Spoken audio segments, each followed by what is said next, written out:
Sabe aqueles testes de português que à primeira vista parecem bem simples? Pois é. O mais fascinante é que eles podem revelar um monte de coisas sobre como a nossa comunicação funciona de verdade. No fundo, eles mostram aquelas regrinhas invisíveis que a gente usa todo santo dia sem nem se dar conta. Bom, vamos começar com um desafio na prática. Essa aqui é uma pergunta tirada de um teste de português no 9º ano. E aí, qual palavra completa a frase? Parece fácil, né? Mas a resposta já revela a primeira pecinha do nosso quebra-cabeça.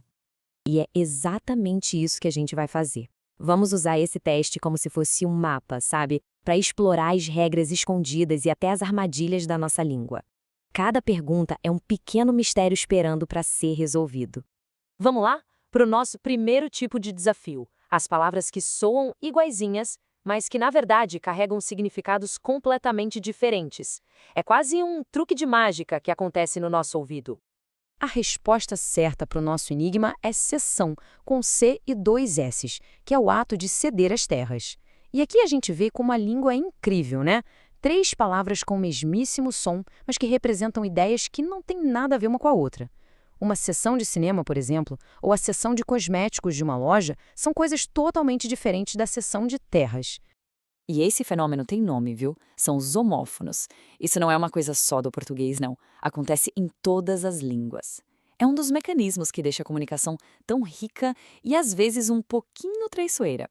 Para decifrar tudo isso, o contexto vira nosso superpoder. Ok? Se o som pode enganar, o tempo pode viajar. Agora a gente vai para os quebra-cabeças de ação, com foco total nos verbos. Vamos ver como umas mudancinhas mínimas, às vezes numa única sílaba, conseguem transportar uma ação inteira para o passado ou para o futuro. Olha só, mais um desafio. A palavra-chave aqui é amanhã. Então a pergunta é: qual desses 2 verbos consegue posicionar a ação de acordar lá no futuro? A diferença é muito sutil, quase musical. A diferença toda está no finalzinho da palavra. O an, com aquele som mais fechado, leva a gente direto para o passado.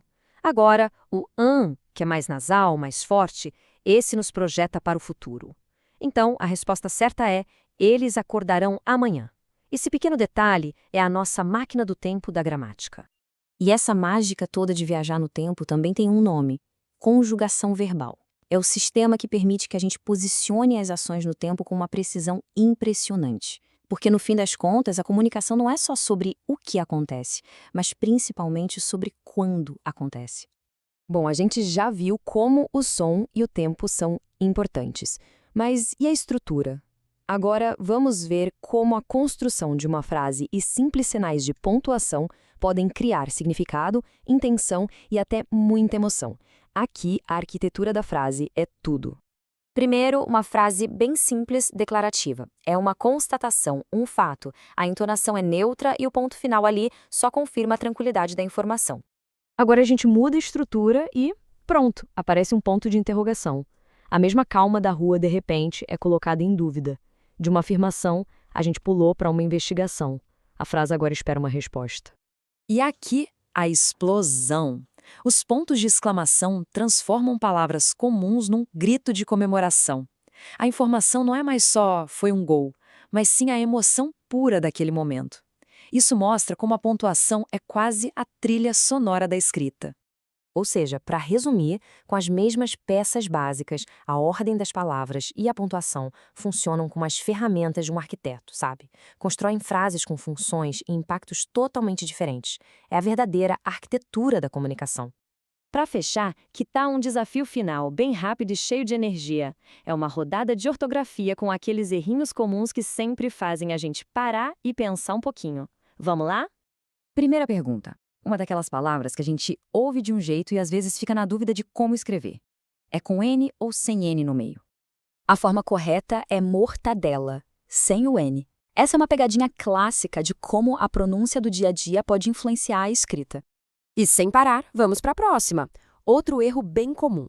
Será que na hora de falar a gente acaba engolindo uma letra ou ela realmente não existe na escrita?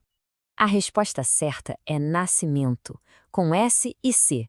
2 letras que representam um som que na fala rápida pode até parecer um só. Muito bem.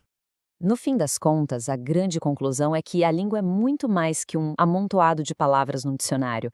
É um sistema vivo, um quebra-cabeça gigante, onde cada detalhezinho, um acento, uma letra, um sinal de pontuação, tem o poder de construir mundos de significado.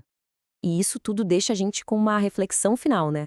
Da próxima vez que alguém se deparar com um erro comum, seja na fala ou na escrita, em vez de só corrigir, vale a pena parar para pensar que regra oculta da nossa língua esse desvio está na verdade revelando. A beleza da língua também está nessas aparentes imperfeições.